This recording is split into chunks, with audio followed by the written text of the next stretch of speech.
दूसरा है, तीसरा दिन है, तीसरा दिन, थर्ड। 2 दिन के अंदर क्या पढ़े? यहाँ पे प्राय अधिकांश तो बैठे हैं पढ़ने वालों में से। सर बल और नहीं, बल तो शुरू नहीं होगा। शुरू में मात्रक का मूल राशि है ना, मूल राशि, दूरी और विस्थापन, चार दूरी में अंतर। उसको मैं 10 मिनट में खत्म कर रहा हूँ। 10 मिनट में खत्म करने का मतलब है मैं आउटपुट ले रहा हूँ। समझ में आ गया? फिर कल बताया नहीं, न्यूमेरिकल भी मैं सबका बेसिक ले रहा हूँ। गति का नियम कल बताया था। हाँ, मैं फिर इसको जोड़ूंगा भी एक बार। केवल 10 मिनट में शुरू से अभी तक मैं ला रहा हूँ, जिसको हम लोग 2 घंटा 3 घंटा में पढ़े, है ना, उसको मैं ला रहा हूँ वहीं पर। ठीक, क्लियर है? हाँ ठीक। फिर एक बार शुरू कर रहे हैं। ठीक, पता है सब, ये पुस्तक का नाम विज्ञान है। पुस्तक का नाम क्या है? विज्ञान है। जब सिलेबस छोटा था तो इस पुस्तक के अंतर्गत तीनों आ जाता था। इसी के अंदर भौतिक भी था, इसी के अंदर रसायन भी था, और इसी के अंदर जीव विज्ञान भी था, है ना। उसके बाद जब दायरा बढ़ता गया, पढ़ना इस चीज को है, भौतिक, रसायन और जीव विज्ञान में जितना दिया गया है इस चीज को ही आगे पढ़ना है। लेकिन क्या हुआ, इनके बारे में और जानकारी होती गई, तब इस बुक से पढ़ने में क्या हो गई, असुविधा हो गई। उसके बाद विज्ञान को 2 भागों में बांटा गया। 2 भागों में बांटा, किसके आधार पे? वस्तु के आधार पर, सजीव वस्तु और निर्जीव वस्तु। सजीव वस्तु के बारे में पढ़ते पढ़ते केवल समझ में आ गया, इन्हीं को सजीव वस्तु मान लिए। बाद में 1968 में डॉक्टर अरविंद खुराना को पता चला कि पेड़ पौधे में भी जीव पाए जाते हैं। पहले केवल जीव विज्ञान, इसके आधार पे, सजीव के आधार पे। सर प्लाज्मा इन्हीं को दिया था ना, प्लाज्मा का जो कॉन्सेप्ट है, पदार्थ की जो चौथी अवस्था है। हाँ, वो बाद में पढ़ेंगे ना, बाद में आएगा, जैसे बताऊंगा। जब हम क्या पढ़ेंगे, ठोस पढ़ेंगे ना, पदार्थ की अवस्थाएं। प्रारंभ में ठोस, द्रव, गैस के रूप में था, बाद में पता चला वो जो अभी तो 5वां आने वाला है, वो साइंटिस्ट का है ना। तो इसलिए वो उसके बारे में डिस्कस से नहीं करते, वो बहुत ज़्यादा इधर उधर हो जाता है और बैठने वाले उसमें कंफ्यूज हो जाता है। समझ में आ गए? वो कभी भी किसी से पूछो कि पदार्थ की कितनी अवस्थाएं, तो अभी तक वो 3 ही अवस्था बोलेगा। परीक्षा में भी पूछा जाएगा तो चौथा और 5वां का कोई उल्लेख नहीं होगा। ये प्रेजेंस ऑफ माइंड जानने के लिए अपने को जानना है कि चौथा भी अवस्था प्लाज्मा हो सकता है, 5वां भी बहुत साइंटिस्ट। लेकिन परीक्षा की दृष्टि से आप पुस्तक में कहीं पर यदि उसका उल्लेख किया जाएगा तो पदार्थ की 3 अवस्था का ही उल्लेख किया जाएगा। इसलिए क्या होगा, अतिरिक्त पढ़ने से कभी कभी भ्रमित हो जाता है। समझ में आ गए ना? इसलिए उसके पीछे अपने को नहीं जाना है। क्लियर? ये बताए कि 2 वस्तुएं 2 भागों में बढ़ गए, सजीव और निर्जीव के आधार पे। और सजीव के आधार पे केवल जीव विज्ञान के बारे में अध्ययन करते थे। बाद में पता चला कि पेड़ पौधे में भी जीव पाए जाते हैं। तो फिर वो 2 भागों में बढ़ गए, जंतु विज्ञान और वनस्पति विज्ञान। ठीक है। और अपना टारगेट क्या है, निर्जीव वस्तुओं के बारे में पढ़ना, और वो बना कहाँ, भौतिक विज्ञान। फिर भौतिक विज्ञान पढ़ते पढ़ते हुआ क्या, समझ में आ गया, बहुत सारे रिलेशन आए, और बहुत रिलेशन आए तो क्या हुआ, इनको भी निर्जीव वस्तुओं के बारे में जो और अध्ययन करने लगे, इनको कई भागों में बांट दिया गया। जैसे देखते हैं ना, बहुत सारे, पहले क्या होता था, सभी विषय के साथ में विज्ञान नहीं जोड़ता था। समझ में आ गए? सभी विषय के साथ विज्ञान नहीं जोड़ता था, और अभी भी नहीं जोड़ रहा है। कुछ विषय के साथ हिंदी विज्ञान कोई नहीं बोलता, अंग्रेजी विज्ञान कोई नहीं बोलता। समझ में आ गया? लेकिन गणित को क्या बोला जाता है, विज्ञान बोला जाता है, क्योंकि इसका भौतिक विज्ञान से क्या होता है, संबंध होता है। प्रारंभ में बहुत सारा अड़चन आया इसका अध्ययन करने में। समझ में आ गया? और अध्ययन करने के लिए किसका, भौतिक विज्ञान के अध्ययन करने के लिए प्रारंभ में जिन राशि की आवश्यकता होती है या जिन राशि की आवश्यकता हुई उसे ही क्या बोला जाता है, फंडामेंटल क्वांटिटी या भौतिक राशि। पहुंच गए? समझ में आ गया? भौतिक विज्ञान के अध्ययन करने के लिए प्रारंभ में जिन राशि की आवश्यकता हुई वो क्या कहलाता है, फंडामेंटल क्वांटिटी, भौतिक राशि, मूल राशि। और बाद में पता चला, और जब पढ़ते गए, क्या पढ़ते चल गए, अदिश राशि और सदिश राशि, तब फिर पता चला कि जो मूल राशि होता है, जो फंडामेंटल क्वांटिटी होता है, आफ्टर ऑल सभी कौन से क्वांटिटी होता है, अदिश राशि। स्केलर क्वांटिटी होता है, अदिश राशि होता है। याद आया? क्लियर है सबको? समझ में आ गया? तो ये scalar quantity, there are 7 types of, है ना, 7 स्केलर क्वांटिटी होते हैं, 7 अदिश राशि होते हैं। चलो एक बार बोलते जाओ, मैं फटाफट लिख रहा हूँ। सर समय, ताप, नहीं, पहले लंबाई बोलो। लंबाई, हाँ, द्रव्यमान, द्रव्यमान, तापमान, ताप, समय, ताप, विद्युत धारा, विद्युत धारा, ज्योति तीव्रता, विद्युत धारा, मोल, ज्योति तीव्रता, पदार्थ की मात्रा, मोल, तीव्रता, और एक पदार्थ की मात्रा, पदार्थ की मात्रा। समझ में आया? प्राय सबका ये याद हो चुका ना। ये एक क्वेश्चन इससे आ चुका है, कहाँ पे, प्रयोगशाला में, केवल इतना से ही कि विद्युत धारा अदिश राशि है या सदिश राशि, निम्न में से कौन सी, है ना, भौतिक राशि अदिश या सदिश, तो ये विद्युत धारा को पूछा गया है। समझ में आ गए? तो अपने पास 7 एक उदाहरण मिल गए। मतलब स्केलर क्वांटिटी। हाँ, स्केलर क्वांटिटी, ठीक है। अपने पास एक उदाहरण मिल गए अदिश राशि और सदिश राशि का। क्लियर? और अदिश राशि सदिश राशि का जब मैं इसको उदाहरण के रूप में बताया, तो बहुत सारे और जब पता करना होता है और पता नहीं चल पाता है, तो देख रहे थे ना, क्या देख रहे थे कल? पढ़े हम दूरी और विस्थापन, दूरी और विस्थापन। अब जब दूरी और विस्थापन के बारे में पढ़ते रहे, तो ऐसा वर्ड आया कि दूरी में क्या वर्ड आया था, पथ आया। क्लियर है? और विस्थापन में क्या वर्ड आया था, दो बिंदु। समझ में आ गया? ये पथ और यहाँ पे 2 बिंदु, ये अपने आप पहचानने के लिए पता चल गया कि दूरी क्या स्केलर क्वांटिटी है, अदिश राशि है, और विस्थापन कौन सी राशि है, सदिश राशि है। ये भी क्लियर हो गया? मतलब हमेशा कोई भी, है ना, जो भौतिक राशि है, कुछ ना कुछ बताए ना। जैसे कोई चोर चोरी करता है, कोई चोर क्या करता है, चोरी करता है, चाहे वो कितना भी सात्विक चोर रहे, लेकिन कुछ ना कुछ सबूत क्या करता है, वो छोड़ देता है। अब वो डिपेंड करता है कि पुलिस कैसी। समझ में आ गया? उसको पकड़ पा रहे नहीं, वो चोर की गलती नहीं है, वो पुलिस की गलती है। समझ में आ गया? कि ये दूरी और विस्थापन में शब्द आए हैं, पथ यही बता देता है कि दूरी अदिश राशि है और विस्थापन कौन सी राशि है, सदिश राशि है। विस्थापन नेगेटिव हो सकता है। कौन सा? कल तो पढ़ा चुके। दूरी तो हमेशा पॉजिटिव है। हाँ, तो बताएं ना, दूरी बता, विस्थापन कल बताएं ना, मैं आता रहूँ। क्या बताया? पॉजिटिव भी, निगेटिव, बस मतलब पॉजिटिव भी होता है, निगेटिव भी होता है, और जीरो भी होता है। याद आया? उसके लिए क्या बताए थे? इसलिए बताया कि मैं यहाँ पे क्या आउटपुट ले रहा हूँ कि 2 दिन तक यहाँ तक पढ़ाए, वो कितना हमारा एंटीना ग्रहण कर पाया। समझ में आ गया? क्योंकि फिजिक्स समझ में तब आता है जब तक बेसिक क्लियर नहीं होता है, समझ में नहीं आता। जितना बोला जा रहा है वही सूत्र बनते जाता है, और जब सूत्र समझ में आता है तभी गणित बन पाता है। क्योंकि निश्चित रूप से 20 क्वेश्चन में से कम 15 के आसपास या 10-15 के बीच निश्चित रूप से क्या होता है, गणित ही रहता है। समझ में आ गया? और इतना किसी को भी आबाद करने में और बर्बाद करने में पर्याप्त होता है। हो गया क्लियर?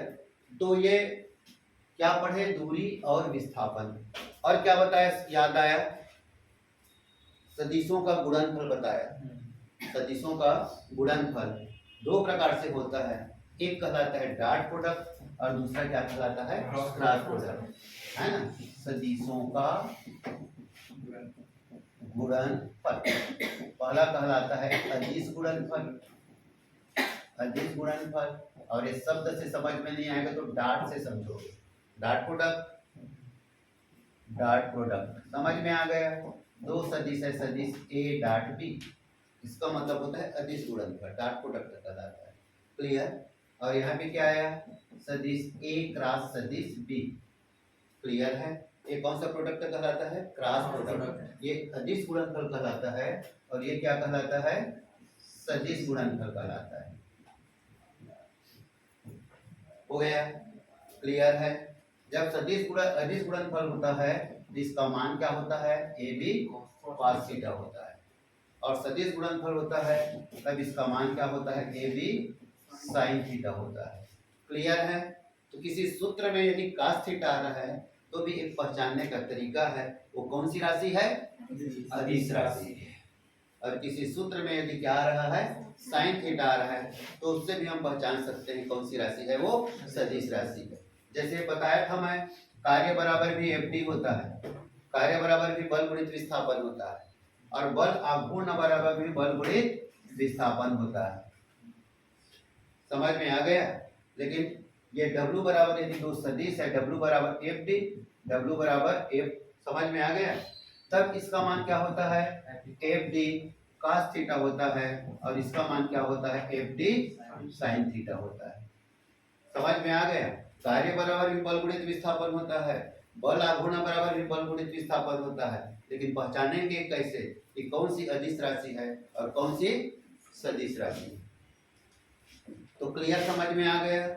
यहाँ पे देखने के बाद पता चल रहा है W पर एफ डी क्या होता है, cos थीटा होता है, cos थीटा इसलिए कार्य कौन सी राशि है, अदिश राशि। क्लियर है?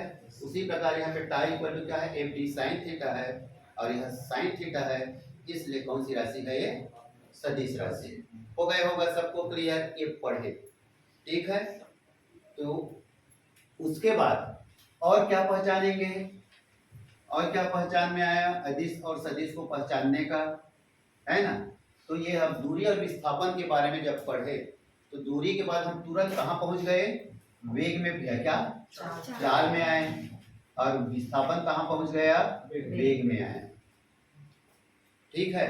और चाल के बारे में जब पढ़े तो पता चला कि दूरी ही चाल का परिमाण है, दूरी ही चाल का परिमाण है, और विस्थापन ही वेग का परिमाण है। और ये फिर पता चला कि दूरी जब अदिश राशि है तो चाल भी कौन सी राशि है, विस्थापन जब कौन सी राशि है, सदिश राशि है, तो वेग भी कौन सी राशि है, सदिश राशि। सर अदिश में सदिश का गुणा करेंगे तो क्या मिलेगा? क्या चीज, अदिश गुणा सदिश, अदिश गुणा सदिश गुणा कैसे होगा, नहीं होगा, दोनों तो गुणा ही है, राशि है।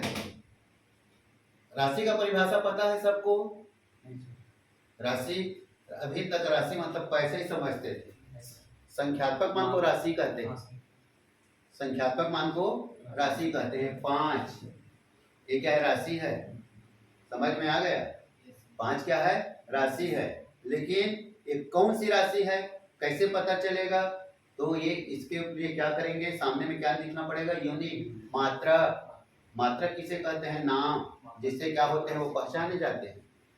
किसी भी भौतिक राशि के निश्चित परिमाण को विशिष्ट नाम दिया जाता है। किसी भी बहुत, जैसे यहाँ पे है, मैं नाम लूंगा, अंकित बोलूंगा, तो सब कोई तेरे को देखेंगे, क्योंकि उससे तो क्या होगा, पहचाने जाए। समझ में आ गया? उसी प्रकार से मात्रा क्या है, नाम है।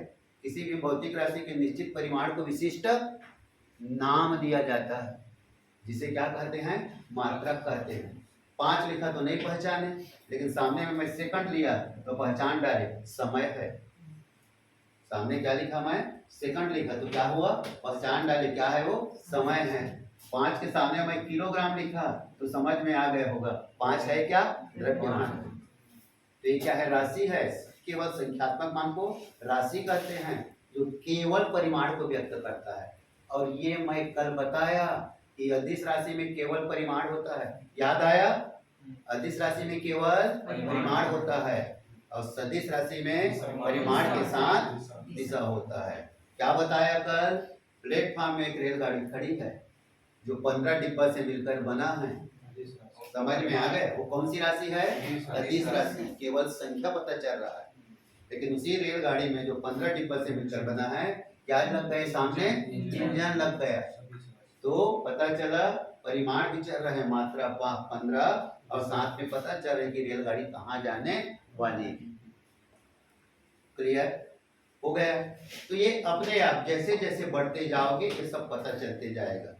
कैसे पहचानोगे कौन स्थिर क्वांटिटी है और कैसे पहचानोगे वेक्टर क्वांटिटी है, अर्थात कौन अदिश राशि है और कौन सदिश राशि है। क्लियर? ये फंडामेंटल क्वांटिटी, मूल राशि, भौतिक विज्ञान के को पढ़ने के लिए प्रारंभ में इनकी आवश्यकता हुई, और जब इनको पढ़ना शुरू किए तो इसके बारे में मापन की आवश्यकता हुई। इनकी आवश्यकता हुई, मापन की आवश्यकता हुई, और जब मापन की आवश्यकता हुई तब इसके निश्चित परिमाण को विशिष्ट नाम दिया गया, और जिसे क्या कहने लगे, मात्रक कहने लगे। बोलो फटाफट, चलो। लंबाई का मात्रक मीटर, द्रव्यमान का मात्रक किलोग्राम, समय का मात्रक सेकेंड, ताप का मात्रक केल्विन, हो गया। विद्युत धारा का मात्रक एम्पियर, और ज्योति तीव्रता का बोलो, और पदार्थ की मात्रा का मोल। वेरी गुड, समझ में आ गया है। ये पूरा बेसिक क्लियर करना है, और जब तक ये बेसिक क्लियर नहीं होगा, भौतिक में जब यही शुरू कर देंगे गणित और सूत्र बताना 3 दिन के अंदर, समझ में आ गया। गणित और इंजीनियरिंग वाले रहेंगे वो बैठे रहेंगे, और बायो वाले हो सकता है चल देंगे सर क्या क्या बोलते हैं, कहाँ से साइन थीटा कास थीटा ये सब आ गए, है ना। जब हम लोग पढ़ते थे तो आर्ट वाले आ जाते थे, कभी कभी बैठते थे, उनको बोलते थे त्रिकोणमिति को पढ़ने के लिए। उन लोग 10 को टान पढ़ते थे, काट को कोट बोलते थे। समझ में आ गया, हो गए, ठीक है। और उसमें उनकी कोई गलती नहीं है ना। अवसर के ऊपर डिपेंड करता है।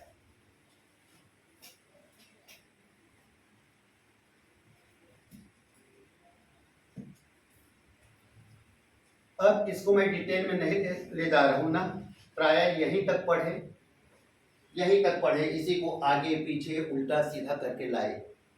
जब 4 असमान हो गया, तो जब आंकड़े असमान होते हैं तो उसका क्या निकाला जाता है, औसत निकाला जाता है। और कल बताया गया कि औसत चाल बराबर क्या होता है। जब आंकड़े असमान होते हैं तो औसत निकाला जाता है, और कल बताया मैं औसत वेग कैसे निकाला जाता है। समझ में आ गया, औसत चाल कैसे निकाला जाता है, औसत वेग कैसे निकाला जाता है, ये बेसिक बताया हुआ है।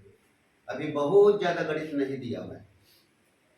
जब ये प्रारंभिक स्तर में जब ये खत्म हो जाएगा, कौन सा मोशन ना, गति खत्म हो जाएगा, तब कम से कम 5 से 6 दिन तक ये चलेगा। समझ में आ गया। आंकिक प्रश्न चलेगा, और उससे संबंधित जैसे आया क्या, एक सामान्य v = d/t, v = d/t clear, v = d/t clear, v मतलब वेग बराबर दूरी बटे समय क्लियर। अपन को सिर्फ ये तो जानना पड़ेगा, और ये भी जानना पड़ेगा v is proportional to d और v is proportional to 1/t। समझ में आ गया। जब v is proportional to t, जैसे जैसे दूरी बढ़ती है वेग का मान क्या होता है, बढ़ने लगता है, और v is proportional to 1/t, t का मान बढ़ने से t का मान कम होने लगता है। नहीं आए समझ में, पता चला अपने को 1 घंटे में यहाँ से वहां तक जाना है, सुन डाले। बिलासपुर से रायपुर 1 घंटे में जाना है, क्लियर है। और मान लो दूरी का मान बढ़ गया, क्या बढ़ गया है, दूरी का मान। बिलासपुर से भिलाई जाना है, समझ में कितना में जाना है, 1 घंटा में। तो v is proportional to d, दूरी का मान बढ़ जाने से अपने को वेग के मान को क्या करना पड़ेगा, बढ़ाना पड़ेगा। v is proportional to d। तो यदि समझ में आ रहा है तो अच्छी बात है, और समझ में नहीं आ रहा है तो ये सब आगे आएगा। क्लियर है। यहाँ पे क्या लिखा, v is proportional to 1/t, मतलब समय उतना ही जाएगा, वेग बढ़ जाएगा क्योंकि दूरी बढ़ गया ना, और समय कांस्टेंट है। तब क्या करना पड़ेगा, अपने को वेग को क्या करना पड़ेगा, बढ़ाना पड़ेगा। समझ में आ गया। और यहाँ पे v is proportional to 1/t, जाना वही 6, मतलब d = कांस्टेंट, दूरी उतना ही 6। समझ में आ गया। लेकिन t के मान को बढ़ाएंगे, अधिक समय लगाना है, तो वेग को कम करना पड़ेगा। तो नहीं हो गया, तर्क नहीं हो गया। समझ में आया तो ठीक है, समझ में आया ना। दूरी कांस्टेंट है, दूरी का मान यहाँ पे बढ़ाए मान लो, तो दूरी को बढ़ाएंगे तो क्या करना पड़ेगा, पिंड को, रेलगाड़ी को, बस को, कार को, अपना चाल क्या करना पड़ेगा, बढ़ाना पड़ेगा। ठीक है। और उसी दूरी में मान लो दूरी उतना ही है, क्या बढ़ा दिए, समय को बढ़ा दिए। मान लो अभी 1 घंटे में नहीं पहुंचना है, 2 घंटे लगाना है, तो क्या करना पड़ेगा, वेग को क्या करना पड़ेगा, कम करना पड़ेगा। हो गया क्लियर, ये कॉन्सेप्ट है, समझ में आ गया। ऐसा करने से पढ़ते हैं ना, पढ़ते हैं ना, ईच प्रोपोर्शनल टू, पढ़ने वाले equal to half M V square. समझ में आ गया। किसी पिंड के वेग को दुगना कर देने पर उसकी गतिज ऊर्जा क्या हो जाती है, समझ में आ गया। तो यहाँ पे कोई सूत्र नहीं लग रहा है, समझ में आ गया, लेकिन सूत्र से कॉन्सेप्ट नहीं कर रहा है। Each proportional to V square, कितना गुना कर दिए, 2 गुना कर दिए। तो क्या करना है, बाद में कोड बताऊंगा, केवल 2 का वर्ग कर दो, तो 2 दूनी कितना आ गया, 4 आ गया, 4 गुना हो जाती है। क्लास में कैसे बताया जाता है वो भी बताया जाएगा, उसके बाद कोड बताया जाएगा। एक तर्क में आ गया, यहाँ पे कुछ किसी का मात्रा नहीं दिख रहा है कि है ना, कोई मात्रा नहीं दिख रहा है कि एक आदमी जिसका द्रव्यमान इतना है 10 किलोग्राम, समझ में आ गए, वो 40 मीटर प्रति सेकंड के वेग से गति करता है, तो उसकी गतिज ऊर्जा कितनी होगी। ये क्या है, गणित का प्रश्न है। और इसी को बोल दिया गया कि उसके वेग को 2 गुना या 4 गुना कर दिया जाए, तभी क्या हो गया, तार्किक हो गया। ऑलरेडी दोनों किससे बनेगा, फार्मूला से बनेगा, दोनों किससे बनेगा, फार्मूला से ही बनेगा। लेकिन एक के बारे में डायरेक्ट सूत्र में मान रखना है और दूसरे के बारे में दिमाग से उसको सोचना है। हो गया। और ऐसे प्रश्नों की संख्या मैं बताया ना 20 में 15 रहेगी, होती रहती है। हो गया क्लियर। तो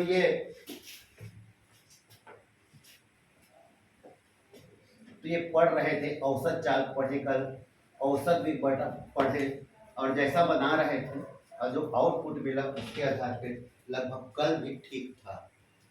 समझ में आ गया। ग्राफ में थोड़ा बहुत जैसे उलझन आया होगा, कोई दिक्कत नहीं है ना, लेकिन इतना तो समझ में आ गया कि ग्राफ में क्या दिया था, दूरी दिया गया था, और क्या दिया गया था, समय दिया गया था। तो निश्चित रूप से क्या निकलने वाला था, चार्ज और वेग, चार्ज और वेग निकलने वाला था। और कल हमने चार्ज और वेग उस ग्राफ से निकाले। एक ग्राफ और दूंगा आज, समझ में आ गया लास्ट में ना, ताकि फिर ये देखने के लिए कि कल जो दिए तो बन गया था, तो आज बन रहा है कि नहीं बन रहा है। मैं पहले मंजिल में पहुंचा देता हूँ। उसके बाद हम कहाँ पहुंचे थे, त्वरण, याद आया। त्वरण किसे कहते हैं, त्वरण कहते हैं, बहुत सुंदर है ना। वेग परिवर्तन की दर को त्वरण कहते हैं। इतना सब पता चल जाएगा तो भौतिक बहुत सरल हो जाएगा, क्योंकि जो पोस्ट है, जो सिलेबस है, वो बहुत ज्यादा नहीं है। और ये बनने लगेगा तो इसी से और जो टब है वो बनने लगेगा। हो गया क्लियर। वेग परिवर्तन की दर को त्वरण कहते हैं। और कल बताया था ना, याद आया, स्टेशन से रेलगाड़ी छूट रही है और स्टेशन में रेलगाड़ी रुक रही है, तो समझ में आ गया होगा, स्टेशन से जब ट्रेन छूट रही है तो त्वरण क्या हो जाएगा, पॉजिटिव होगा, धनात्मक होगा, कि वो छूट रही तो बढ़ रही है। हो गया। और यदि रुक रही है तब वो घट रहा है, वो माइनस होगा। ठीक। और इतना पढ़ने के बाद सबका सूत्र मिला, दूरी पढ़े एस आया, विस्थापन पढ़े एस आया, समझ में आ गया। अब पदार्थ की पिंड की पोजीशन 2 ही प्रकार से होगा, या तो ये स्थिर है या ये गतिशील है। ये स्थिर है तो गति करेगा, और वो गति कर रहा है तो स्थिर होगा। समझ में आ गए। तो किसी पिंड का पोजीशन 2 ही प्रकार से होता है, या स्थिर होगा या गतिशील होगा। इसलिए हम वेग 2 प्रकार से पढ़े। क्या पढ़े, प्रारंभिक वेग बराबर u, क्या पढ़े, अंतिम वेग बराबर v। क्लियर। और क्या पढ़े, त्वरण बराबर a, समय बराबर t, और दूरी और विस्थापन बराबर s बराबर s। हो गया। इतना पढ़ के गति के 3 समीकरण लाए। गति के 3 समीकरण, पहला क्या आया, p बराबर u प्लस at, दूसरा s बराबर ut प्लस 1/2 at स्क्वायर, और तीसरा आया v square equal to u square plus 2as। Clear. अभी तक जितना पढ़े, देखो एक शब्द कहीं पे कुछ नहीं लिखे, लेकिन पढ़ते पढ़ते पता चला कि हम दूरी पढ़े, पढ़ते पढ़ते पता चला कि पिंड का पोजीशन पढ़े, या तो पहले स्थिर रहा होगा या पहले गतिशील रहा होगा। समझ में आए? ये सेकंड पोजीशन है। अंतिम वेग ये क्या है? वेग में क्या हुआ? जब गति किया तो परिवर्तन हुआ। या तो गति चल रहा है वो रुक गया है वो चलने लगा। और स्थिति में परिवर्तन होने में क्या लगा? टाइम लगा। ये पढ़े, हो गया था क्लियर? प्राय सबको कल भी समझ में आ गया था यहाँ तक। ठीक, इसी से संबंधित गणित अब बहुत सारा गणित बनेगा। ठीक, वो पहचान बनेगा कब? जब प्रश्न को पहचानोगे तब। कब प्लस लगेगा, कब कौन सा जीरो हो जाएगा, समझ में आ गया? कब, है ना? ये सब को डिपेंड करेगा पिन की पोजीशन के ऊपर। कल बताया था ना, साइकिल में ब्रेक लगाए तो साइकिल रुक गई। याद आया? साइकिल में ब्रेक लगाए तो साइकिल रुक गई। अब इसको बोल, साइकिल में ब्रेक लगाए तो साइकिल रुक गई, क्या होगा? बोल, v इक्वल टू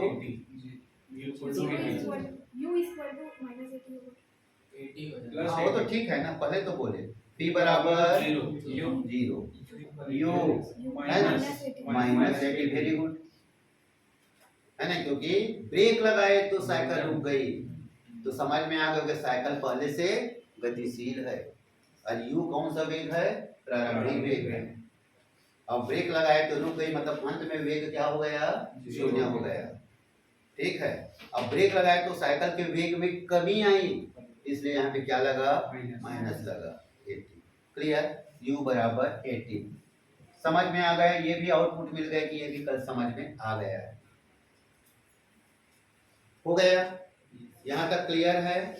ठीक, अब ये 3 सूत्र लिखे, गति के 3 समीकरण। अब गति के 3 समीकरण को हम 3 प्रकार से, और उसके बाद उसको पहचानेंगे। पहला लिखा v बराबर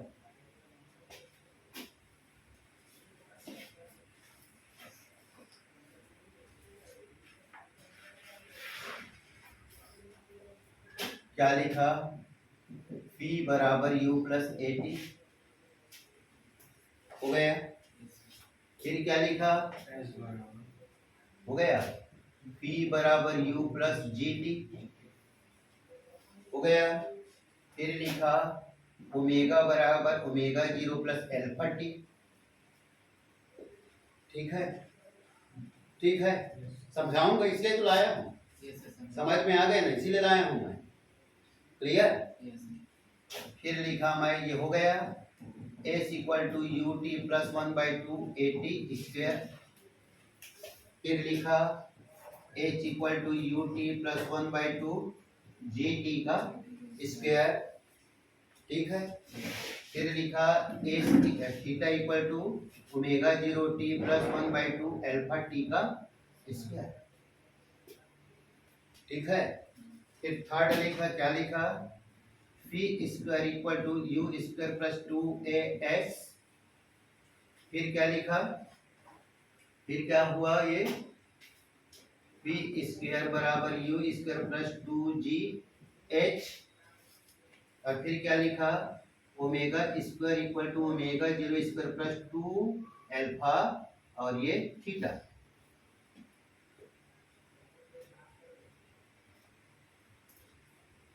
क्लियर?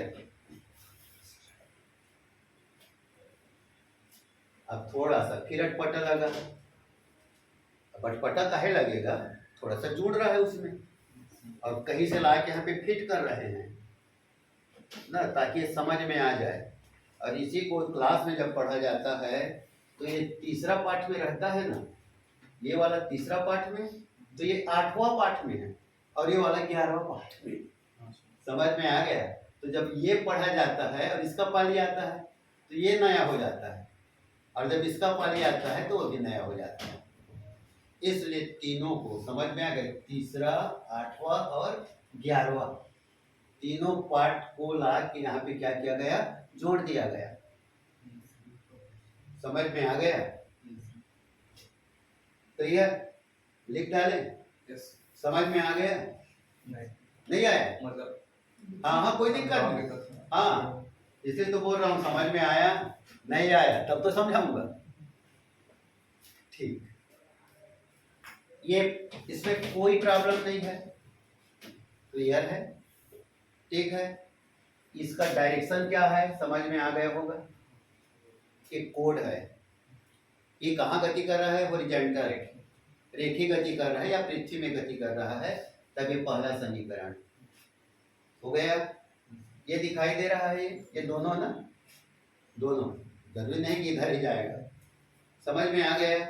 ये दिखाई दे रहा है v equal to u plus j की, इसके बारे में कल थोड़ा सा मैं बता चुका हूँ कि कोई भी वस्तु या तो नीचे से कहाँ जा रही है ऊपर, या ऊपर से कहाँ आ रही है नीचे, तब ये फार्मूला लागू होता है, क्लियर है। वस्तु वही है लेकिन ये इधर गति किया, वस्तु वही है, ये वर्टिकल, क्लियर, या तो कहाँ गया, नीचे से कहाँ गया ऊपर गया, या ऊपर से कहाँ गया नीचे आया, ठीक है। पिंड वही है, बल लगाने वाला आदमी भी वही है जो फेंक रहा है इधर उधर, समझ में आ गया।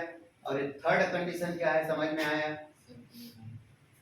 जब कोई पिंड ऐसा गति कर रहा है, हो गया, यहाँ पर भी बल लगाया गया, यहाँ पर भी बल लगा है और यहाँ पर भी बल लगा, ठीक, ये वृत्ति गति हो गया। वृत्ति गति आप घूर्णी गति बोलो, क्या बोलेंगे, घूर्णी गति है, समझ में आ गया। तब ये सूत्र ऐसा हो जाता है, जब कोई पिंड नीचे से या ऊपर से नीचे गति करता है तब उसका सूत्र ऐसा हो जाता है, ठीक है। और ये तो पहला दिखाई दे रहा है, ऐसा हो जाता है। इसमें भी दो कंडीशन बनेगा ना, थर्ड वाला में हाँ, क्लॉकवाइज वामावर्त और दक्षिणावर्त, क्लॉकवाइज और एंटी क्लॉकवाइज दोनों में, समझ में आ गया, दोनों में क्लॉकवाइज और एंटी क्लॉकवाइज, ठीक है, हो गया, समझ में आ गया यहाँ तक। अब यहाँ पे बोला भी वही जाता है, क्या बोला गया, प्रारंभिक वेग, अंतिम वेग, ये भी त्वरण, क्लियर है। कंपेयर करोगे तो ये तो दोनों दिखाई दे रहा है, ये भी त्वरण, ये भी त्वरण, ये भी त्वरण, ठीक है, ये भी अंतिम वेग, ये भी प्रारंभिक वेग, तीनों का कंपेयर करोगे तो कोई अंतर नहीं है, अंतर केवल किसमें है, गति करने के ढंग में अंतर। यहाँ पे केवल त्वरण बोला जाता है, यहाँ पे वृत्तीय त्वरण इसका नाम कर दिया, यहाँ पे कोणीय त्वरण बोला, कोण बनाते हुए गति कर रहा है तो कोणीय त्वरण हो गया, और वृत्त के अधीन गति कर रहा है वृत्तीय त्वरण हो गया, समझ में आ गया। और यहाँ पे पृथ्वी में गति कर रहा है तो ये रेखीय त्वरण हो गया, रेखा में गति कर रहा है तो रेखीय त्वरण हो गया, किसी में कोई अंतर नहीं। ये भी इसका प्रारंभिक वेग है, ये अंतिम वेग है, ये प्रारंभिक वेग, अंतिम वेग, ये भी प्रारंभिक वेग है और ये अंतिम वेग, यहाँ पर भी कोई अंतर नहीं, यहाँ से वहाँ तक कंपेयर करोगे तो वही मिलेगा, है ना। जब पृथ्वी पर कोई वस्तु गति करता है तो उसको दूरी बोलते हैं, क्या बोला जाता है, दूरी बोलते हैं। और नीचे से जब कोई वस्तु ऊपर जाता है तो दूरी ना बोलकर क्या बोला जाता है, उसको ऊंचाई बोला जाता है, समझ में आ गया। और कल बताया ना कि एक आदमी कहाँ 14 मीटर त्रिज्या के कौन से पथ पर, वृत्तीय पथ पर गति करता है, तो कितना दूरी तय करता है और कितना कोणीय विस्थापन होता है, कल पढ़े ना कितना कोणीय विस्थापन होता है। तो एक चक्कर लगाने में जितना कोण बना लेता है वो कहलाता है कोण, और एक चक्कर लगाने में कितने अंश का कोण बन जाता है, 360 अंश का, समझ में आ गया। बाद में जब ये सब समझ में आने लगेगा तब पाई चार्ट से बताऊंगा, ठीक है, कहाँ पहुंचा तो वैसे थोड़ा सा बताया शायद, है ना, विस्थापन के बारे में थोड़ा सा कल बताया गया था कि पाई चार्ट से। तो ये देखो तीनों सूत्र को देखो, कोई अंतर नजर आया,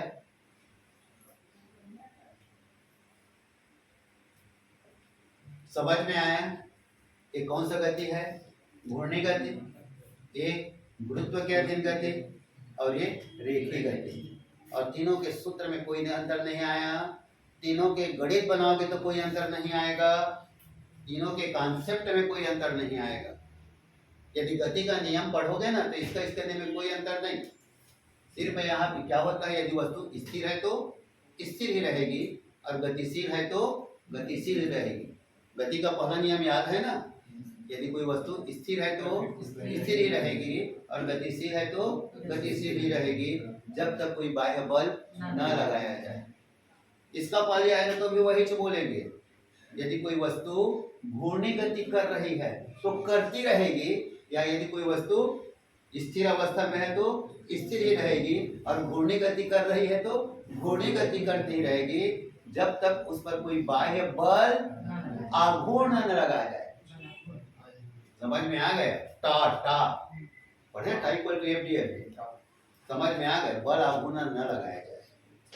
समझ में आ गया? दूसरा नियम भी वही कहता है। क्या पढ़ा नियम कहता है? संवेग परिवर्तन की दर लगाए गए बल के बराबर होता है। पढ़े ना? इसको सेकंड नियम तो बोल रहा हूँ ना, अभी बाद में सब करना, सुन तो रहे हो ना। मैं इसको कंपेयर करके बता रहा हूँ कि अंतर नहीं है। न्यूटन के गति का दूसरा नियम याद होगा थोड़ा बहुत? हाँ, संवेग परिवर्तन की दर लगाए गए बल के बराबर होता है। वही तो बोल रहा हूँ, कोणीय संवेग परिवर्तन की दर, कोणीय वेग, कोणीय संवेग परिवर्तन की दर लगाए गए बल आघूर्ण के बराबर होता है। हो गए? प्रत्येक क्रिया के बराबर विपरीत प्रतिक्रिया बल कार्य करती है। प्रत्येक क्रिया के बराबर विपरीत प्रतिक्रिया बल युग्म कार्य करती है। समझ में आ गया? क्योंकि घूर्णी गति के लिए एक बल की नहीं, दो बल की आवश्यकता होती है, जिसे बल युग्म कहते हैं। समझ में आ गया ना? कौन सा शब्द का इस्तेमाल किया मैं? घूर्णी गति, वृत्ति गति नहीं बोला। समझ में आ गया? कोई सर्कल में दौड़ रहा है, ये वृत्ति गति है, और बीच में क्या है? कोई अक्ष है, ये दिखाई दे रहा है, घूर्णी गति। और घूर्णी गति वृत्ति गति होते हैं। पिंड घूर्णी गति करता है, लेकिन कण वृत्ति गति करता है। समझ में आया? पिंड घूर्णी गति करता है, लेकिन कण वृत्ति गति करता है। जैसे गांव में बिजाई करते हैं तो 10 बैल को घुमा रहे हैं, 10 बैल मिलकर क्या बन गए? पिंड यानी काय बन गए। तो सभी घूर्णी गति कर रहे हैं, क्योंकि बीच में क्या है? खूंटा गड़ा है, अक्ष लगा हुआ है। लेकिन जो कण है, अलग अलग बैल का पथ देखना। समझ में आ गया? कैसा रहेगा? वृत्ति गति। और सभी के चाल क्या रहेंगे पता? डिफरेंट रहेगा। और इसके लिए फिर बाद में आएगा V equal to R omega. जो खूंटा के पास रहेगा ना, आर का मान कम रहेगा, वो बेचारा धीरे धीरे गति करेगा, ऐसा ऐसा। और आर का मान ज्यादा रहेगा, जो लास्ट में बढ़ रहेगा ना, वो चक्कर लगाते रहेगा। पी का मान क्या होगा? बढ़ जाएगा बाद में ना, ये आया इसलिए मैं बताया। समझ में आ गया? तो ये कोई अंतर नहीं, सिर्फ जानना है। ठीक है? जब घूर्णी गति कर रहा है तो ऐसा सूत्र आता है। घूर्णी गति में किसकी आवश्यकता होती है? बीच में क्या होना चाहिए? अक्ष की आवश्यकता होनी चाहिए। और वो वृत्ति गति भी होता है, लेकिन पृथ्वी अपने अक्ष पर घूम रहा है, घूर्णी गति अक्ष पर घूमना वृत्ति गति। लेकिन घूर्णी गति वृत्ति गति होता है, लेकिन वृत्ति गति घूर्णी गति हो ये आवश्यक नहीं है। समझ में आ गए? बताए ना, पंखा घूर्णी गति के साथ वृत्ति गति कर रहा है, लेकिन एक सर्कल में एक लड़का दौड़ रहा है, तो केवल कौन सी गति है? वो वृत्ति गति है। समझ में आ गए ना? घूर्णी गति वृत्ति गति तो होते हैं, लेकिन वृत्ति गति घूर्णी गति हो गया। क्लियर? घुस गए? तो बताओ अब इसमें कोई प्रॉब्लम लगा है? यदि हम 3 पार्ट का गणित को भी एक साथ बनाए, है ना, या एक ही को बनाए, तो अपने आप दूसरा और तीसरा निपट जाएगा। सर पता कैसे चलेगा कि किसमें कौन सा फार्मूला यूज करना है? ये तो फार्मूला तो ही लिखा हुआ, मतलब कि गति का प्रथम समीकरण मतलब किसमें यूज होगा, दूसरी समीकरण ये दिया गया है, सब पहचानना है। दिखाई दे रहा है? नहीं दिख रहा है ये? वैसे उसको नहीं पूछ रहे, हाँ। जैसे ए जी और अल्फा। हाँ, तो ये तो लिखा और है। जो पहले नंबर पे लिखा है उसको किसने जो दूसरे नंबर में लिखा है वो किसने? हाँ ठीक है, कोई दिक्कत नहीं, इसी से पहचान लोगे। देख लो अब, कोई देख, तो बहुत सुंदर क्या लिखा है? v बराबर u प्लस ए टी। ठीक है? दूसरा क्या लिखा? s बराबर u t plus 1/2 a2/2। Clear? तीसरा क्या दिया है?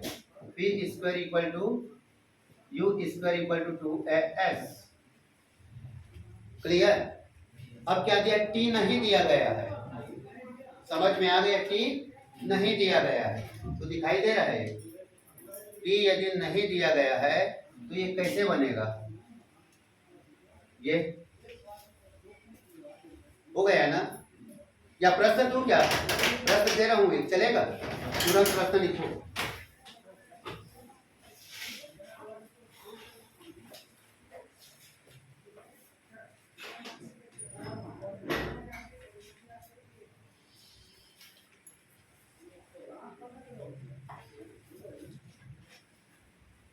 2-3 प्रश्न से क्लियर हो जाएगा।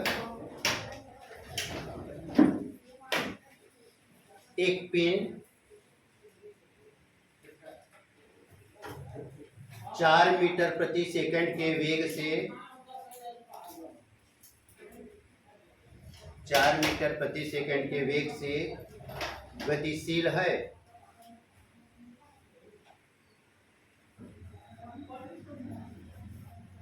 यदि उसका त्वरण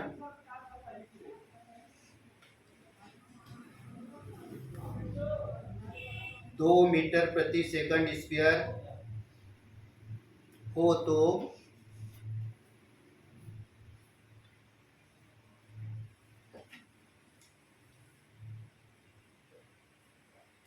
पाँच सेकंड पश्चात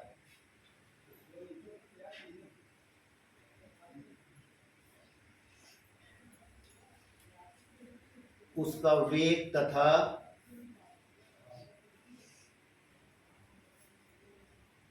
उसके द्वारा तय की गई दूरी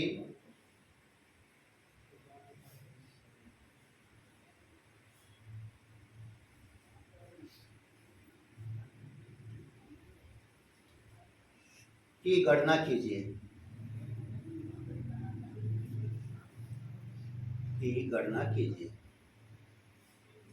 ठीक, 2 मिनट ना, नहीं बनता है कोई दिक्कत नहीं, ये समझाने के हिसाब से। ठीक,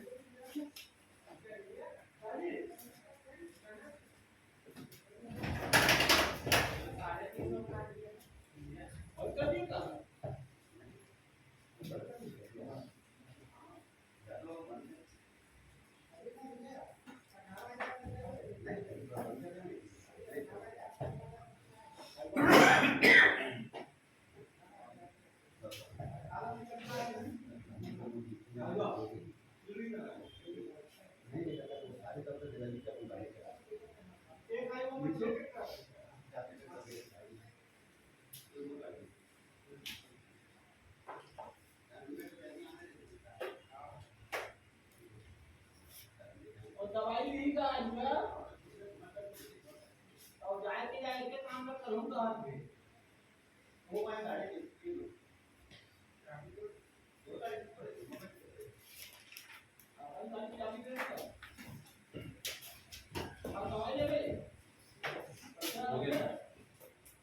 हो गया।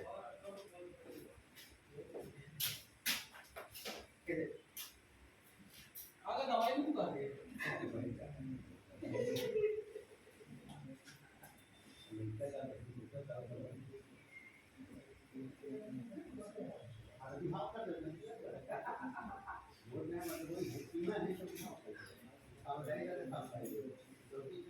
तो 500 लाइन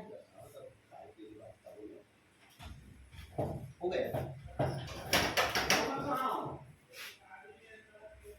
अबे तय का वजह जाकर लिटू भेज देना केला में नहीं लेके चलो हम क्या मिनट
हाँ, बन भी गया होगा। जी सर। क्लियर, लेकिन यहाँ पे समझाना है।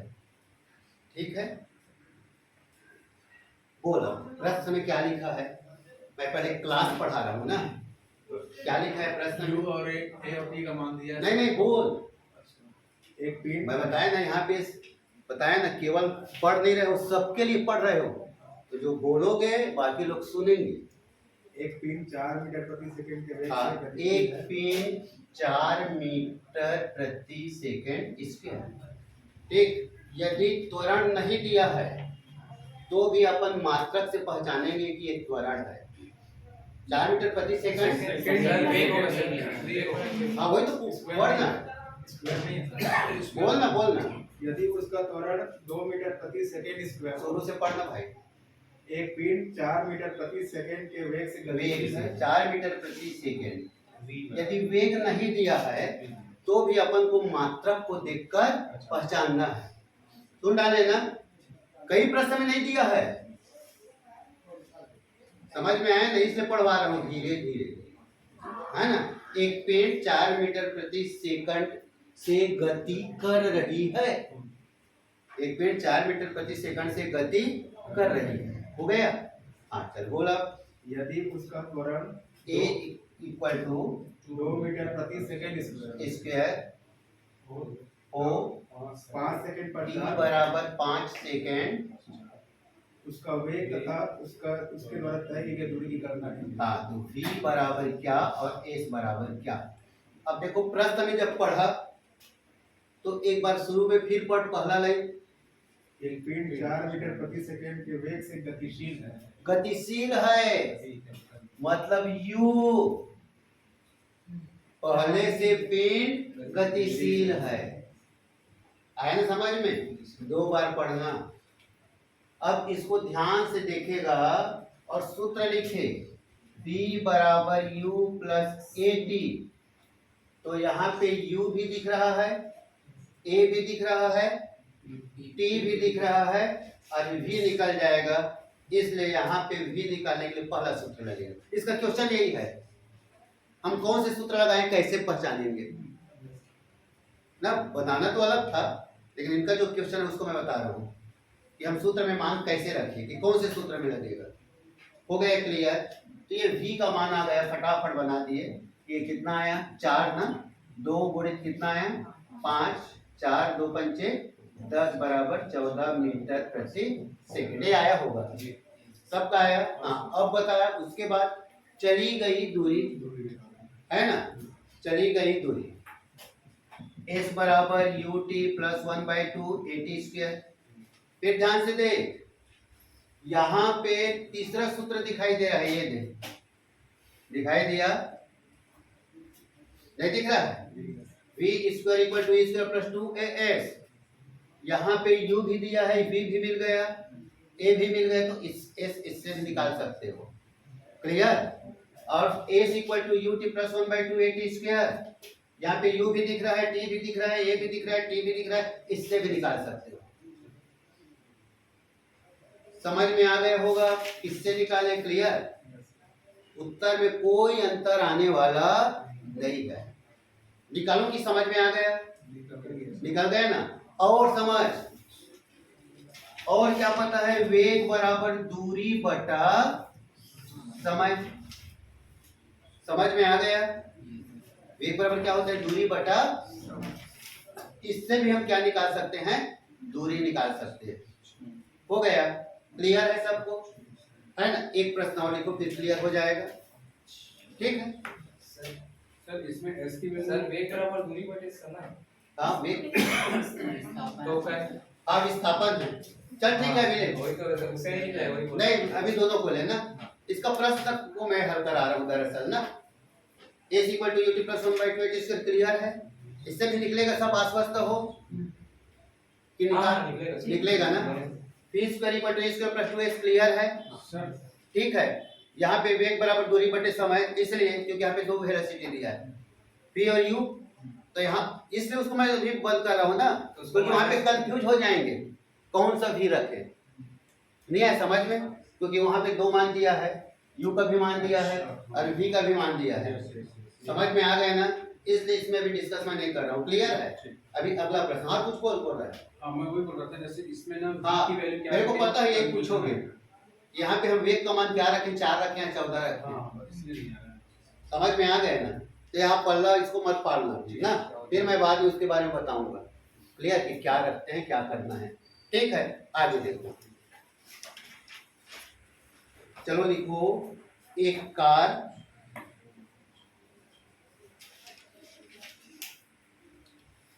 समान वेग 36 किलोमीटर प्रति घंटा से, एक कार 36 किलोमीटर प्रति घंटा से चल रही है। ये मैं बनाया नहीं ना, ये लिखा है ऐसी, चल रही है, इसलिए मैं बताया। किसको देखकर पहचानना है? यूनिट को, मात्रा को। ब्रेक लगाने पर 10 मीटर चलकर रुक जाती है।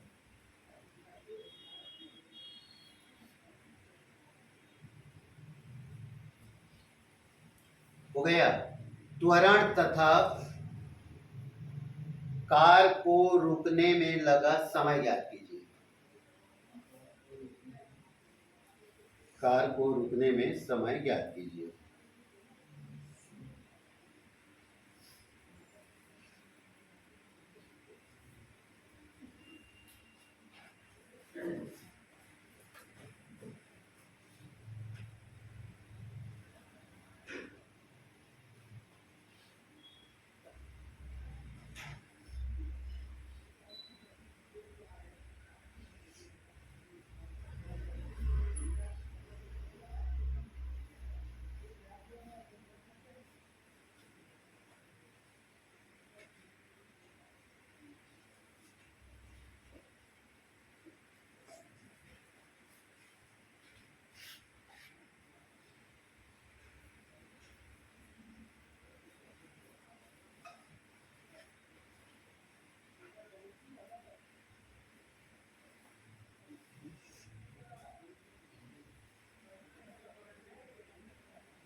केवल 62.8 64.8 हाँ, एक अमाउंट जो आया है त्वरण 64.8। ठीक।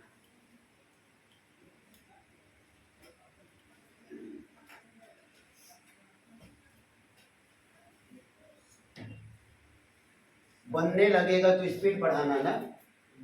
जब आश्वस्त हो जाओगे, इसका गणित की संख्या बढ़ेगा तो अपने आप स्पीड बढ़ेगा और बहुत आनंद आएगा जब बनता है ना फिजिक्स का गणित।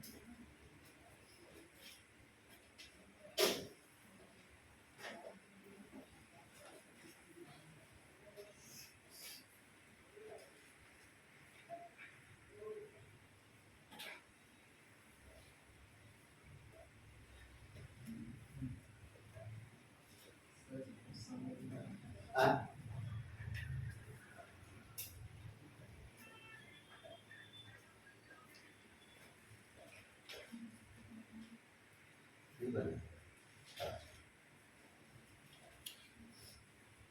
ठीक तो लग रहा है ना? अच्छा लग रहा है ना? डर तो नहीं लग रहा है ना भौतिक गणित से?